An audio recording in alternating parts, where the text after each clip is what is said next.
الحمد لله رب العالمين والصلاة والسلام على سيد الأمين أما بعد فأعوذ بالله من الشيطان الرجيم بسم الله الرحمن الرحيم يثبت الله الذين آمنوا بالقول الثابت في الحياة الدنيا وفي الآخرة ويضل الله الظالمين ويفعل الله ما يشاء ألم تر إلى الذين بدلوا نعمة الله كفرا وأحلوا قومهم دار البوار جهنم يصلونها وبئس القرار وجعلوا لله أندادا ليضلوا عن سبيله قل تمتعوا فإن مصيركم إلى النار قل لعبادي الذين آمنوا يقيموا الصلاة وينفقوا مما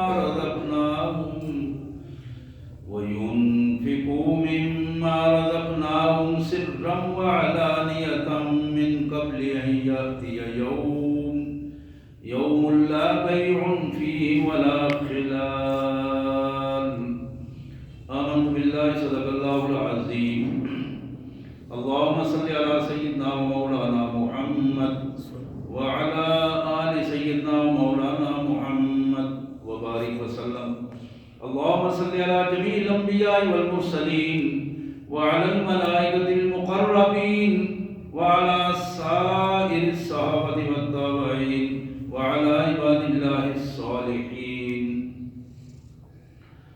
اللہ کی پاک کلام قرآن مجید میں یہ 13واں پارہ ہے اور سورہ ابراہیم کی آیت نمبر 27 سے لے کر آیت نمبر 33 تک آج کی یہ آیات ہیں جو ہمارے زیر مطالعہ آیات ہیں، اور یہی وہ آیات ہیں جو زندگی اور زندگی کے بعد کی جو کیفیات ہیں انہیں بڑے خوبصورت انداز میں واضح کرتی ہیں. لیکن آئیے سب سے پہلے ان آیات کا ترجمہ اور مفہوم. اللہ کے مبارک نام سے بڑا مہربان، بہت زیادہ رحم کرنے والا ہے. یثبت اللہ الذین آمنوا بالقول الثابت. اللہ اپنے ایمان والے بندوں کو قول ثابت کے ساتھ ثابت قدم رکھتا ہے. قول ثابت کے ساتھ ثابت قدم رکھتا ہے، ان کے قدموں کو ڈگمگانے نہیں دیتا، متزلزل نہیں ہونے دیتا. فی الحیات الدنیا، یہ قول ثابت دنیا کی زندگی میں بھی انہیں ثابت قدم رکھتا ہے. وفی الآخرہ، اور آخرت میں بھی یہی قول ثابت انہیں ثابت قدم رکھے گا. وَيُذِلُّ اللَّهُ الظَّالِمِينَ، اور ظالموں کی حرکتوں اور ان کی بدکرداریوں کی وجہ سے اللہ انہیں گمراہ کر دیتا ہے. وَيَفْعَلُ اللَّهُ مَا يَشَاءُ، اور یہ اللہ کا فیصلہ ہے، جو وہ چاہتا ہے وہ فیصلہ فرماتا ہے. أَلَمْ تَرَ إِلَى الَّذِينَ بَدَّلُوا نِعْمَتَ اللَّهِ كُفْرًا، کیا دیکھا تم نے اپنے ماحول میں ان لوگوں کو جنہوں نے اللہ کی نعمتوں کو ناشکری کے ساتھ تبدیل کر دیا. ان الفاظ میں ذرا غور کیجیے، اس کا کردار ہم بھی ہیں اور ہمارے ارد گرد کا ماحول بھی ہے، اور ہماری حکومتیں اور بڑے اور سب چھوٹے لوگ ہیں. أَلَمْ تَرَ إِلَى الَّذِينَ بَدَّلُوا نِعْمَتَ اللَّهِ، کیا دیکھا تم نے ان لوگوں کی طرف جنہوں نے اللہ کی نعمتوں کو ناشکری میں تبدیل کر دیا. وَأَحْلُوا قَوْمَهُمْ دَارَ الْبَوَارِ، اور اپنی قوم کو ان ظالموں نے ہلاکت اور تباہی میں ڈال دیا. یہ جملہ بالخصوص اجتماعیت کے لیے ہے.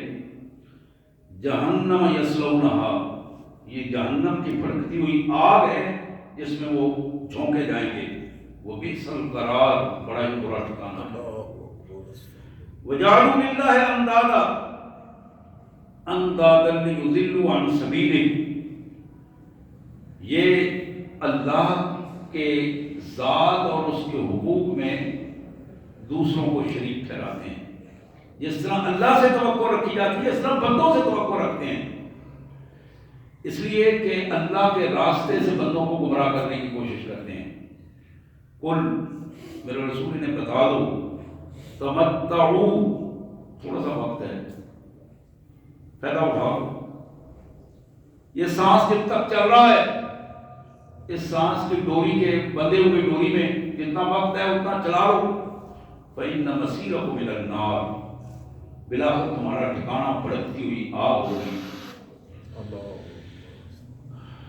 حضرت یہ ایک کردار تھا. ایک دوسرا کردار کل عبادی الذین آمنوا، میرے رسول ان حالات میں میرے بندے، اللہ فرماتے ہیں جو میرے بندے مجھ پر ایمان رکھتے ہیں، میری بات مانتے ہیں، ان میرے بندوں کو اسپیشلی میرا یہ حکم دو، ان کو میرا پیغام پہنچاؤ. یقیم الصلاۃ، وہ مسلسل باقاعدگی کے ساتھ شعور کے ساتھ نمازوں کو ادا کریں، نمازوں کو قائم کریں. وَيُنْفِقُوا مِمَّا رَزَقْنَاهُمْ سِرًّا وَعَلَانِيَةً، اور جو صلاحیتیں بھی ہم نے انہیں دی ہیں ان کو کھلے ہاتھ سے، چھپے ہوئے حالات میں، اندھیرے میں، روشنی میں، ہر وقت خرچ کریں. من قبل ان یاتی یوم، اس وقت سے پہلے کہ وہ دن ان کے سر پر آ کر چڑھ جائے. لا بیع فیہ خلال، جس میں نہ تو پیسہ چلے گا اور نہ ہی کوئی تعلق کام آئے گا. لا بیع فیہ ولا خلال، یہ وہ دن ہے کہ جس دن میں، اس مقدمے میں، اس کے فیصلوں میں نہ پیسہ چلے گا، نہ کوئی لین دین ہوگا، نہ پیسہ چلے گا، ولا خلال، نہ کوئی دوستی، نہ کوئی تعلق کام آئے گا. نستغفر اللہ ونتوب الیک، نستغفر اللہ ونتوب الیک، یا کریم یا ارحم الراحمین یا ذی الجلال والاکرام. حضرات یہ آیات تھی سورہ ابراہیم کی 13ویں پارے میں، آیت نمبر 27 سے 33 تک. ہماری زندگی جس میں اس وقت تک ہم سب زندہ نظر آ رہے ہیں، یہ ایک حکم کی محتاج ہے. اور وہ حکم جب اللہ کا حکم آ جاتا ہے، اللہ کا یہ فیصلہ ہے کہ پھر ایک لمحہ بھی آگے پیچھے نہیں ہوتا. لا یستقدمون ولا یستاخرون، ایک لمحہ بھی آگے پیچھے نہیں ہو سکتا. نہ زندگی کے ختم ہونے میں کوئی لمحہ آگے پیچھے ہوتا ہے، یعنی موت کے طاری ہونے میں، اور نہ ہی قبر میں جانے میں کوئی لمحہ آگے پیچھے ہوتا ہے. قبر میں بھی اسی وقت تک بندہ جا سکتا ہے جب اللہ کے یہاں وہ وقت مقرر ہو، اس وقت مٹی کے سپرد ہوگا. چاہے جتنے بھی معاملات اور جتنے بھی حالات بنتے رہیں، وہی مقرر وقت ہے جس میں اس نے وہاں جانا ہے. تو یہ زندگی کے 3 مراحل ہیں. میں اس حوالے سے مختصر سا آپ کی توجہ دلاؤں گا. ایک یہ زندگی ہے جس کو ہم گزار رہے ہیں، اس زندگی کو آزمائش کی زندگی، ایمان والوں کے لیے امتحان کی زندگی، ایسا پیریڈ جو بالکل اس طرح ہے جس طرح ایک طالب علم کمرہ امتحان میں بیٹھا ہوتا ہے. ایگزامینیشن ہال میں اسٹوڈنٹ جو بیٹھا ہوتا ہے وہ بالکل عارضی طور پر ایسے افراتفری کی کیفیت میں بیٹھا ہوتا ہے کہ میں اس وقت کو زیادہ سے زیادہ استعمال کر کے اپنے پیپر کو بہتر بناؤں. لیکن وہاں بھی کچھ لوگ ایسے بیٹھے ہوتے ہیں جو اپنی مرضی سے کبھی ادھر دیکھ رہے ہوتے ہیں، کبھی ادھر دیکھ رہے ہوتے ہیں، کبھی قلم کو سیدھا کر رہے ہوتے ہیں، کبھی پیپر کو سیدھا کر رہے ہوتے ہیں، کبھی اپنا کوئی کپڑا سیدھا کر رہے ہوتے ہیں، اور وقت ضائع ہو رہا ہوتا ہے. آپ سب کو علم ہے یہ ساری باتوں کا. تو یہ زندگی جو دنیا میں ہم گزار رہے ہیں، یہ عارضی زندگی ہے. اس کے بعد ایک مرحلہ ہے موت، قبر اور حشر. یہ 3 مراحل ہیں، لیکن وہ ایک ہی مرحلہ ہے. ہم نے سے آگے نہ مرنا ہے، اور ہمیں معلوم ہے کہ کس طرح مر کے ہم نے کہاں جانا ہے. یہ وہ چیزیں جو ہمارے تجربے میں ہیں، ہم نے اپنی آنکھوں سے دیکھی ہیں. اپنے عزیزوں کو اپنے ہاتھوں سے قبر میں، اپنے عزیزوں کے لیے خود دعائیں کی ہیں. تو یہ وہ مرحلہ ہے جس کو ہم کھلے انداز میں تجربہ ہے ہمارا، جس سے انکار نہیں کیا جا سکتا، بلایا جا سکتا ہے، اس سے آنکھیں بند کی جا سکتی ہیں وہ کبوتر کی طرح، لیکن اس کو جھٹلایا نہیں جا سکتا۔ تو یہ دوسرا مرحلہ ہے جس میں قبر ہے، موت ہے، موت کے بعد قبر ہے، اور قبر کے بعد حشر ہے، وہ سارے معاملات۔ تیسری زندگی جو ہے وہ ابدی زندگی ہے، ابدی زندگی، ہمیشہ ہمیشہ کی زندگی، جہاں موت کو ختم کر دیا جائے گا۔ حضور نے فرمایا کہ موت کو حشر میں لا کر جب سارا سلسلہ مکمل ہوگا اس کو ذبح کر دیا جائے گا اور بتا دیا جائے گا کہ آج کے بعد موت کا لفظ ہی ختم ہو گیا، یہ تصور ہی ختم ہو گیا، موت کا تصور ختم ہو جائے گا اور وہ ابدی زندگی ہوگی، ہمیشہ ہمیشہ کی زندگی ہوگی۔ اللہ کی رحمت سے اللہ کے ایمان والے بندے جنتوں میں جائیں گے، اور جنت میں جانے کے لیے پہلی شرط جو وہ ایمان ہوگی، اور پھر جو اللہ کے نافرمان بندے، وہ مشرکوں کی صورت میں ہو، کفر کی صورت میں ہو، منافقوں کی صورت میں ہو، وہ جہنم کا ایندھن بنیں گے۔ حضرات یہ تین زندگیاں جو ہیں، ان تینوں کے حوالے سے بڑی فکر کی ضرورت ہے، اور فکر اس بندے کو ہوتی ہے جس کو اس کا اندازہ ہو کہ میں کہاں ہوں اور کیسے ہوں، اور حالات کو دیکھ کر اس کا تجزیہ کر رہا ہوں۔ ایک آدمی اپنی دکان کھول کے بیٹھا ہے، اس کو یہ فکر ہے کہ میرا کاروبار چلے، اس کے لیے وہ اہتمام کرتا ہے، دکان کو وقت پہ کھولتا ہے، صفائی کرتا ہے، اپنا سامان پورا کرتا ہے، اور آنے والے کا استقبال کرتا ہے، اس کو بتاتا ہے کہ جی اس کا احترام ہے، استقبال، اور پھر وہ سلسلہ بڑے شعور کے ساتھ بیٹھتا ہے۔ لیکن وہاں بھی کچھ ایسے لوگ ہیں، دکان کھولی ہے، انہوں نے اپنے وہ موبائل پہ اپنے لگے ہوئے ہیں، دکان بھی لیٹ کھولی ہے، کام بھی صحیح نہیں ہو رہا، اور موبائل پہ لگ کے اپنا وقت بھی ضائع کر رہے ہیں، سودا بھی پورا نہیں ہے، تو وہ بھی شام کو اسی کیفیت میں اٹھتے ہیں اور شکوے شکایت کرتے ہیں، وہ اٹھتے چلے جاتے ہیں کہ ہمیں کچھ ملا نہیں ہے کچھ۔ اس کی کیفیت بالکل اس انداز کی ہے کہ جس بندے کو ادراک ہو جائے، شعور آ جائے کہ میری یہ زندگی، اس میں میرا نفع اور نقصان کتنا ہے، میں نے کس انداز میں نقصان سے بچنا ہے اور کس انداز میں نفع حاصل کرنا ہے، یہ شعور اس زندگی کی کیفیت میں ہے۔ حضرات دوسرا مرحلہ جس کا میں نے ذکر کیا موت ہے۔ موت کیا چیز ہے؟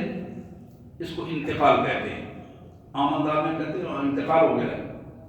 انتقال، یہ زمین کا بھی انتقال ہوتا ہے، وہ بھی ہم کہتے رہتے ہیں کہ فلاں نے فلاں رجسٹری کروائی، پھر انتقال ہو گیا، فلاں کے نام ہو گئی، یعنی زمین منتقل ہو گئی ایک کے نام سے دوسرے پر۔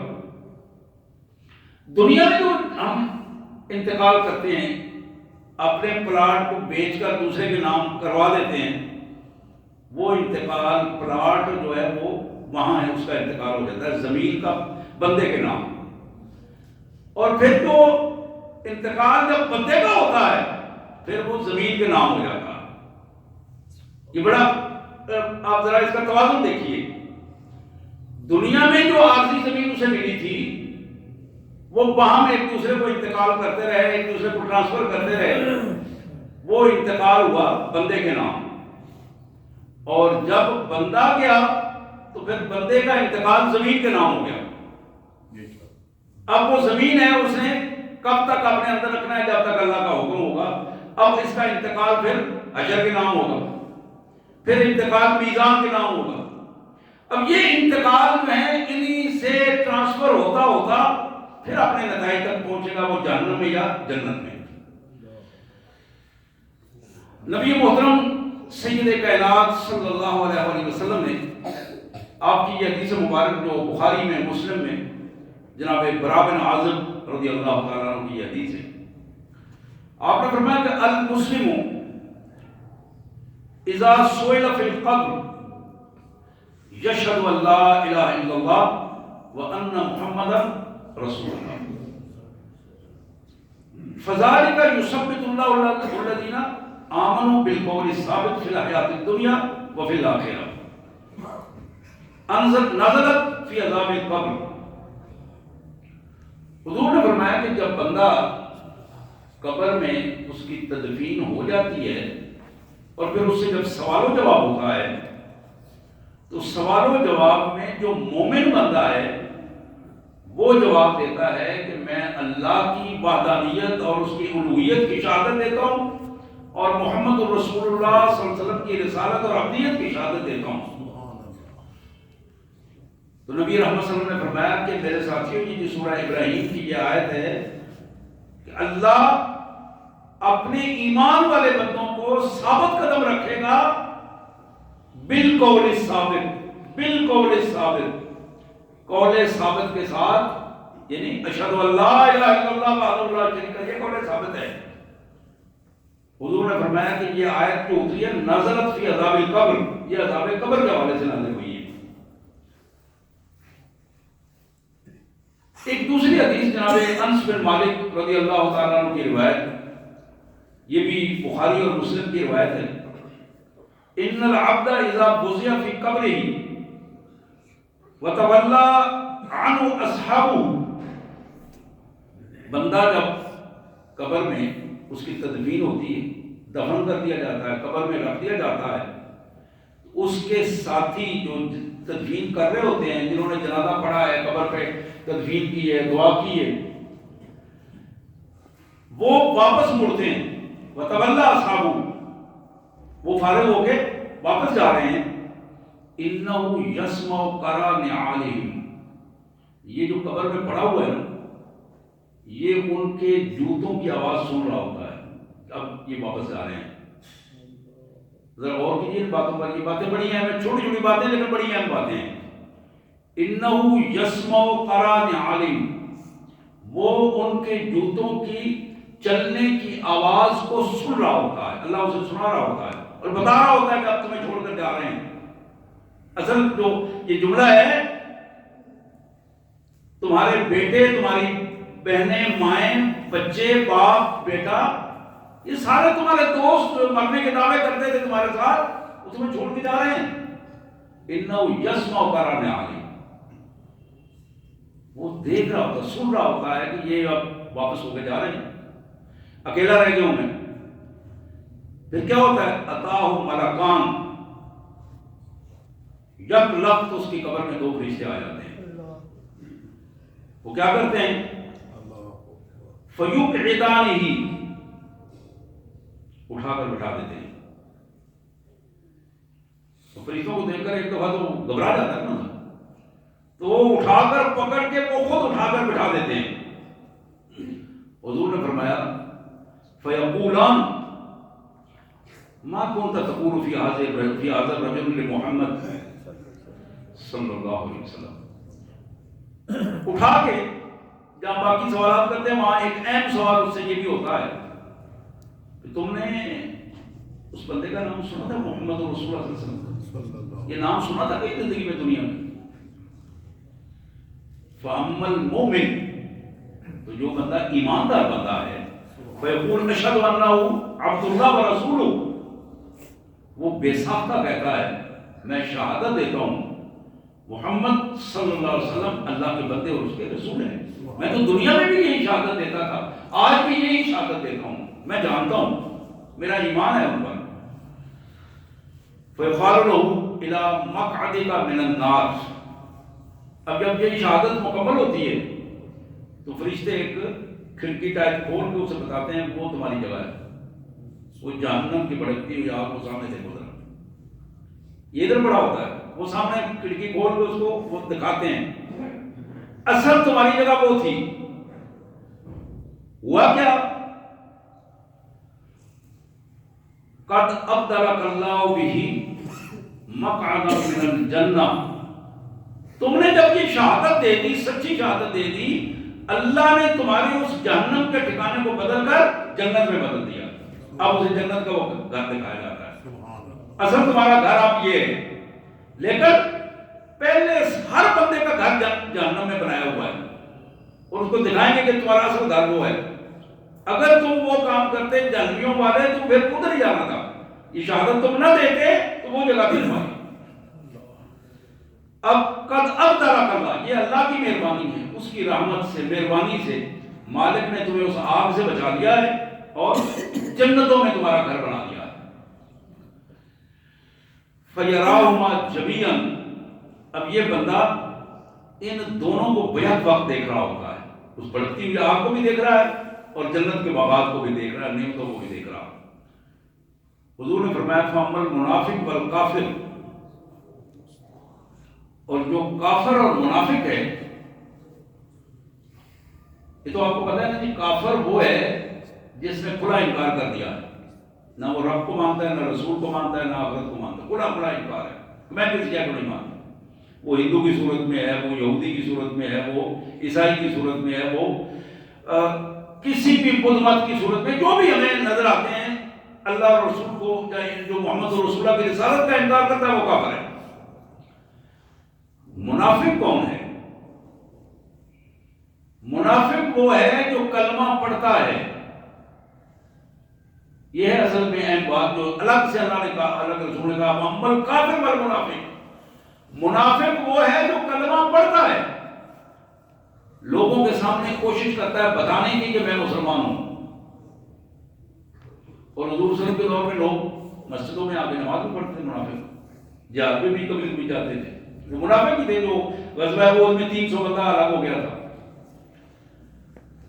تو یہ وہ منافق جس کا اندر ٹھیک نہیں ہے، جو اللہ کو مانتا ہے لیکن وہیں تک ہی مانتا ہے جہاں تک اس کے مفادات ہیں، اللہ پر ایمان درست نہیں ہے۔ محمد رسول اللہ صلی اللہ علیہ وسلم کو وہیں تک مانتا ہے جہاں تک اس کی دنیا داری کی کیفیات ہیں۔ جب دین کی بات آتی ہے، محمد رسول اللہ کی حدیث کی بات آتی ہے، سنت کی بات آتی ہے، اس وقت وہ اپنے آپ کو سائڈ پہ کر دیتا ہے۔ تو یہاں بتایا گیا اللہ کے رسول نے فرمایا منافق والکافر، یہ کافر اور منافق جو ہیں فَيَقَالَ لَهُ مَا كُنْتَ تَقُولُ فِي هَذَا الرَّجُلِ، بھئی آپ نے سنا تھا ایک بندہ اللہ نے بھیجا تھا آپ کے پاس جس کا نام محمد صلی اللہ علیہ وسلم تھا، آپ اس کو جانتے ہو؟ فَيَقُولُ لَا أَدْرِي أَقُولُ مَا يَقُولُ النَّاسُ، وہ کہتے ہیں مجھے ساری بات کا تو پتہ نہیں ہے، لا ادری، میں نہیں جانتا ہوں یہ کون تھا، میں نے کبھی اس کو سننے کی کوشش نہیں کی، کبھی اس کو پڑھنے کی کوشش نہیں کی۔ فَيَقُولُ مَا يَقُولُ النَّاسُ، جس طرح عام گمراہ لوگ کہتے تھے میں بھی اسی طرح کہتا تھا، میں بھی لوگوں کے ساتھ مل کے، اکثریت کے ساتھ مل کر میں بھی اپنے آپ چلتا رہا، میں بھی کہتا تھا یہ وہ نئی کہانیاں سنا رہے ہیں، ہم تو وہی کریں گے جو ہمارے باپ دادا کرتے رہے ہیں، جس طرح ہم اپنے بڑوں کو ہم نے دیکھا ہم اسی طرح کریں گے۔ نبی رحمت صلی اللہ علیہ وسلم فرماتے ہیں فَيَقُولُ لَهُ لَا دَرَيْتَ وَلَا تَلَيْتَ، تم نے کبھی سمجھنے کی کوشش نہیں کی، فرشتے اس کو پوچھیں گے، بتائیں گے، لا دَرَيْتَ، تم نے کبھی شعور سے کام لینے کی کوشش نہیں کی، کبھی سمجھنے کی کوشش نہیں کی کہ تمہاری یہ زندگی کی نعمتیں کہاں سے آئی تھی، کس نے دی تھی، اور کون تمہاری اصلاح کے لیے اللہ کے نبی کے سرداب میں آیا تو ولا تلیت، اور کبھی تم نے اللہ کے قرآن کی تلاوت نہیں کی، کبھی حدیث کی کتاب کو اٹھا کر دیکھا نہیں، نہ تلاوت کی، نہ سمجھنے کی کوشش کی، نہ حدیث کو پڑھا، نہ سنت قرآن کو پڑھا، تم نے دین کو سمجھنے کی کوشش ہی نہیں کی، تم تو اپنے چکروں میں پڑے رہے۔ اب کیا ہوگا؟ وَيُضْرَبُ بِمِطَارِقٍ مِّنْ حَدِيدٍ، لوہے کا ایک بڑی سلاخ ہوگی، جس طرح یہ ضرب مارتے ہیں جیسے گرز ٹائپ، حضور فرماتے ہیں کہ وہ اس کو ماری جائے گی، اس کے سر پر ماری جائے گی، اس کے اعصاب پر ماریں گے فرشتے، اسی وقت قبر میں وہی کام شروع ہو جائے گا۔ آپ نے فرمایا فَيُصِيحُ صَيْحَةً يَسْمَعُهَا مَنْ يَلِيهِ مِنْ غَيْرِ الثَّقَلَيْنِ، اس کی وہ چیخیں ہر کائنات کی چیز سنتی ہے، جو بھی اس کے قریب ہیں اس کے چیخ و پکار سنتے ہیں، صرف اللہ تعالیٰ نے جنوں اور انسانوں کو اس سے محفوظ رکھا ہے کہ ان کی چیخ و پکاریں نہ سنیں، ان کو نہیں سنائی جاتی، ان کے علاوہ کائنات کی ساری چیزیں اس چیخ و پکار کو سنتی ہیں۔ یہ لفظ جو میں نے پیش کیے ہیں یہ بخاری کے الفاظ ہیں جو محمد الرسول اللہ صلی اللہ علیہ وسلم نے فرمائے ہیں، انہوں نے روایت کیے ہیں۔ اور بخاری اصح الکتب بعد کتاب اللہ، قرآن کے بعد سب سے صحیح ترین کتاب جو اس کو بخاری کو کہا جاتا ہے۔ اللہ اکبر، استغفر اللہ العظیم و اتوب الیہ۔ جناب عثمان بن عفان، جناب ذی النورین محمد الرسول اللہ صلی اللہ علیہ وسلم کے دوہرے داماد، خلیفہ ثالث، جلیل القدر صحابی،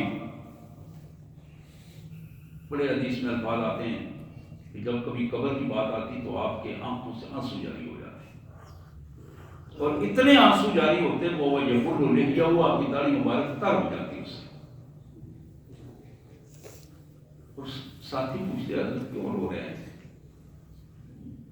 جہنم کی بات اور باقی باتیں آتی ہیں تو آپ اتنا نہیں ہوتے جتنا قبر کے نام سے آپ رونا شروع کر دیتے ہیں۔ آپ نے فرمایا کہ میں نے رسول اللہ صلی اللہ علیہ وسلم سے سنا ہے موت کے بعد جو سب سے پہلی مشکل ترین گھاٹی ہے وہ قبر ہے، اور مجھے اس سے بڑا خوف آتا ہے۔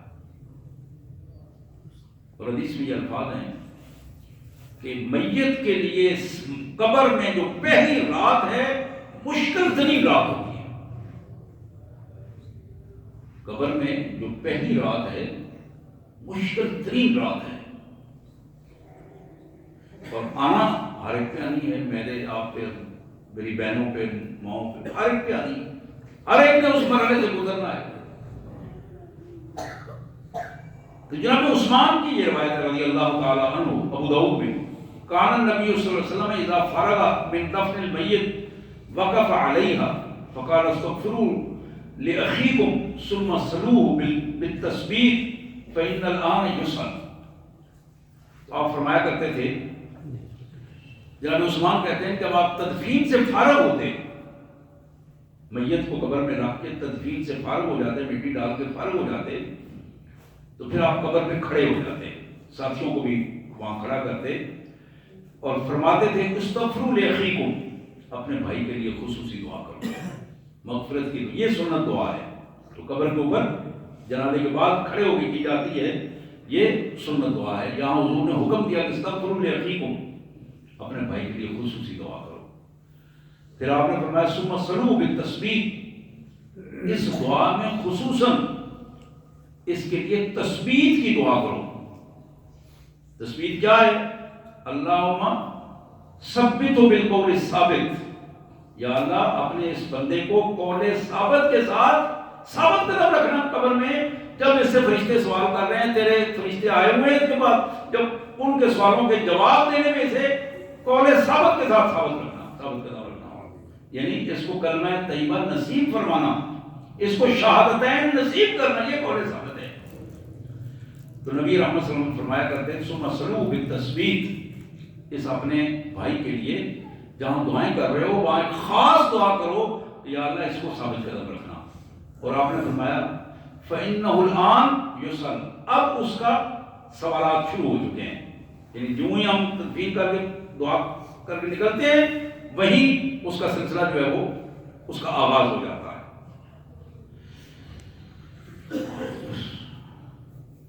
دارمی، سنن دارمی حدیث کی بڑی معروف کتاب ہے، سنن ترمذی حدیث کی بڑی معروف کتاب ہے، مشکات شریف، ان میں جناب ابو سعید خدری رضی اللہ تعالیٰ عنہ کی یہ روایت، حضور نے فرمایا کہ یسلط علی الکافر فی قبرہ 99 تنیا، کافر کو جب قبر میں دفن کیا جاتا ہے تو 99 سانپ اس پر بڑے بڑے اجداد مسلط کر دیے جاتے ہیں۔ ایک روایت میں 70 آتے ہیں، 70، اور ایک روایت میں 99 ینحسوا وتلدغوا حتی تقوم الساعة، قیامت کی گھڑی آنے تک وہ مسلسل اسے بمبوڑتے رہتے ہیں اور اسے ڈستے رہتے ہیں، ڈنگ مارتے ہیں اور پھر اسے کاٹتے ہیں اور بمبوڑ کے اسے یاد دلاتے ہیں کہ تم وہ ہو جو اللہ کے ساتھ دشمنی کرتے تھے، تم جو وہ ہو جو محمد رسول اللہ صلی اللہ علیہ وسلم کے ساتھ دشمنی کرتے، تم اللہ کے دین کے دشمن تھے. یہ چیزیں اسے باور کراتے ہیں ہر ڈنگ کے ساتھ اور ہر ڈسنے کے ساتھ. حضور نے فرمایا لو انتنی منہا نفخ فی الارض ما انبتت خضرا، اگر ان میں سے ایک سانپ ایک دفعہ دنیا میں پھونک مار دے اپنی زہر کا تو یہاں سبزہ ہونا بند ہو جائے. اتنا زہریلا سانپ ہوتا ہے. میرے پیارے بھائیوں، یہ کہانیاں نہیں ہیں، یہ حقائق ہیں. کہانی نہیں ہے، یہ حقائق ہیں. یہ حقائق ہیں جو محمد رسول اللہ صلی اللہ علیہ وسلم کی زبان مبارک سے ہم تک پہنچے ہیں. اب ذرا غور کیجئے، یہ اگلی حدیثوں میں پیش کر رہا ہوں. مسند احمد کی یہ حدیث جناب جابر بن عبداللہ رضی اللہ تعالیٰ عنہ کی یہ روایت، خرجنا مع رسول اللہ صلی اللہ علیہ وسلم الى سعد بن معاذ حين توفى فلما صلى عليه رسول الله صلى الله عليه وسلم ووضع في قبره وصلي عليه سبح رسول الله صلى الله عليه وسلم فسبحنا طويلا. صحابہ کے بارے میں جابر بن عبداللہ کہتے ہیں کہ ہم رسول اللہ صلی اللہ علیہ وسلم کے ساتھ نکلے. پتہ چلا کہ سعد بن معاذ بیمار زیادہ تھے اور پھر وہ اس دنیا سے رخصت ہوئے رضی اللہ تعالیٰ عنہ. تو ہم ان کے لیے نکلے گئے. ان کی تجہیز و تکفین کے بعد ان کا تدفین ہوئی. جب ان کو دفن کر دیا گیا، یہ سعد بن معاذ رئیس انصار ہیں، محمد رسول اللہ صلی اللہ علیہ وسلم کے بڑے جانثار قبیلہ انصار کے بڑے دو، جو سعد بن عبادہ اور سعد بن معاذ، دو بڑے سردار تھے. اور یہ حضور صلی اللہ علیہ وآلہ وسلم کے تشریف لے جانے کے بعد مدینہ منورہ میں اس سے پہلے مسلمان ہو چکے تھے. حضور کے پیغام کو حاصل کر کے مسلمان ہو گئے تھے. تو جب ان کو قبر میں رکھ دیا گیا، ان پر مٹی برابر کر دی گئی، تو یک لخت رسول اللہ صلی اللہ علیہ وسلم کی زبان مبارک سے نکلا سبحان اللہ. یہ لفظ آپ نے بے ساختہ نکلا اور بڑی اونچی آواز سے آپ کی زبان مبارک سے نکلا. اور پھر صحابہ نے بھی جو کھڑے تھے سب نے سبحان اللہ کے الفاظ کہے. فسبحنا طویلا، اور کافی دیر حضور صلی اللہ علیہ وسلم یہ الفاظ کہتے رہے اور ہم بھی کہتے رہے. ثم کبر فکبرنا، پھر رسول اللہ صلی اللہ علیہ وسلم نے اللہ اکبر کہا اور ہم نے بھی اللہ اکبر کہا. فقیل یا رسول اللہ، کچھ ساتھیوں نے عرض کیا اللہ کے رسول صلی اللہ علیہ وسلم لما سبحت و کبرت، پیارے آقا صلی اللہ علیہ وسلم اس سے پہلے کبھی اس طرح تدفین کے بعد آپ کی زبان مبارک سے یہ سبحان اللہ اور اللہ اکبر کی اس انداز میں الفاظ نہیں نکلے. آج خلاف واقعہ کیسے؟ قال لقد تزايد على هذا العبد الصالح قبره، حضور نے فرمایا کہ اس اللہ کے نیک بندے پر اس کی قبر ایک دفعہ تنگ ہو گئی تھی. غور کیجیے، سعد بن معاذ ہیں، جلیل القدر صحابی ہیں. میں اس سے اگلی حدیث پیش کروں گا، آپ حیران ہو جائیں گے کہ ان کا مقام کیا ہے. حضور نے فرمایا حتی فرج اللہ عنہ، بس اس قبر کے پہلے مرحلے کے بعد اللہ نے اس قبر کو وسیع فرما دیا. اللہ نے اپنی رحمت سے اب سب نے مل کر اللہ کی تعریف کی ہے، اللہ کی تسبیحات بیان کی ہیں، اللہ کی تکبیرات بیان کی ہیں، اور اللہ تعالیٰ نے اپنے بندے پر رحم فرمایا ہے اور اس کی قبر وسیع ہو گئی. ہم اپنی زندگی گزارتے ہوئے بعض بات بڑی بے حسی سے کہہ دیتے ہیں کہ اچھا دیکھیں گے جو ہو رہا ہے، جو ہوگا دیکھیں گے. موت کی بات ہو رہی ہو، قبر کی بات ہو رہی ہو، دیکھیں گے. یہ جو دیکھنے کی کیفیت ہے وہ یہاں آ کے اس کا اندازہ ہوتا ہے کہ وہ کیفیت کیا ہے. ابن عمر رضی اللہ عنہ کہتے ہیں، نسائی کی حدیث ہے کہ حاذ الذی تحرک لہ العرش، سعد بن معاذ کی جب وفات ہوئی ہے تو رسول اللہ صلی اللہ علیہ وسلم نے فرمایا کہ اللہ کا عرش متحرک تھا. عرش عظیم میں ایک تحرک کی کیفیت پیدا ہوئی. وفتحت لہ ابواب السماء، جناب سعد کے لیے اللہ نے آسمان کے دروازے فرشتوں کو حکم دیا کہ کھول دو. وشہدہ سبعون الف من الملائکہ، جناب سعد بن معاذ کے جنازے میں 70,000 فرشتے شامل ہوئے تھے. لقد ضم ضمۃ، لیکن ان کی قبر ایک دفعہ تنگ ہوئی. ثم فرج عنہ، پھر اللہ نے اس پر مہربانی فرمائی اور وہ قبر جو ہے وہ وسیع تر ہو گئی. اللہ. ابن ماجہ کی ایک روایت جناب جابر بن عبداللہ کہتے ہیں کہ حضور نے فرمایا کہ اذا ادخل المیت القبر، جب میت کو قبر میں دفن کیا جاتا ہے، مسلت لہ الشمس عند غروبها، اس کے لیے وقت ایسا محسوس ہوتا ہے جیسے غروب ہو رہا ہو سورج. تو بندہ مومن جو ہے اس کیفیت میں فیجلس یمسح عینہ، جب اٹھتا ہے تو اپنے طریقے کے مطابق اٹھ کر اپنی آنکھیں ملنا شروع کر دے گا. قبر میں جب فرشتے اس کو اٹھا کے بٹھائیں گے فوراً اپنی آنکھیں ملنا شروع کر دے گا. ویقول دعونی اصلی، مجھے چھوڑو میں ذرا پہلے نماز پڑھ لوں. اب یہ کام وہی کہے گا جو نماز پڑھتا ہوگا. جس نے کبھی نماز نہیں پڑھی، جو مسجد میں نہیں آیا، جس نے اذان کا احترام نہیں کیا، وہ تو ظاہر ایسی کوئی کیفیت نہیں ہوگی. لیکن جو نمازی آدمی ہے وہ فوراً یہ بات کہے گا دعونی اصلی، مجھے چھوڑو، نماز کا وقت ہو گیا، سورج جا رہا ہے، میری نماز رہ گئی ہے، قضا ہو گئی ہے، مجھے معلوم نہیں ہو سکا. حضرات یہ آخری حدیث ہے. سیدہ عائشہ صدیقہ سلام اللہ علیہا کے پاس ایک یہودی خاتون آئی اور آگے عرض کرنے لگی، عذاب قبر کا ذکر کیا اور حضرت عائشہ سے کہا اعاذک اللہ من عذاب القبر، عائشہ میری دعا ہے اللہ تمہیں عذاب قبر سے بچائے. تو سیدہ عائشہ فرماتی ہے کہ مجھے اس کا اندازہ نہیں تھا جس انداز میں اس نے ذکر کیا. تو میں نے رسول اللہ صلی اللہ علیہ وسلم سے ذکر کیا کہ اللہ کے رسول اس طرح وہ فلانی یہودی آئی، عورت آئی تھی، وہ عذاب قبر کا ذکر کر رہی تھی. آپ نے فرمایا نعم، ہاں عذاب قبر ہوگا.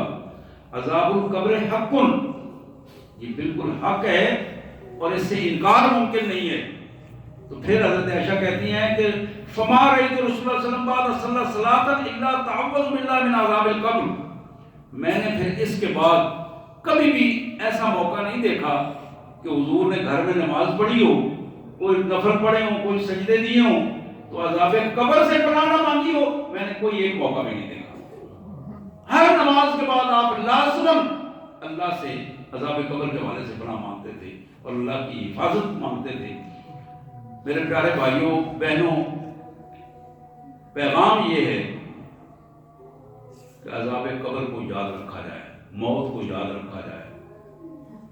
میں کئی دفعہ یہ کہتا ہوں، اپنی مثال دیتا ہوں. ہم سب بھائی بیٹھے ہیں، ہم جن کے بال سفید ہو گئے ہیں، ہمیں زیادہ کانشیس رہنا چاہیے، زیادہ شعور سے اس بات کو شعوری طور پر لینا چاہیے.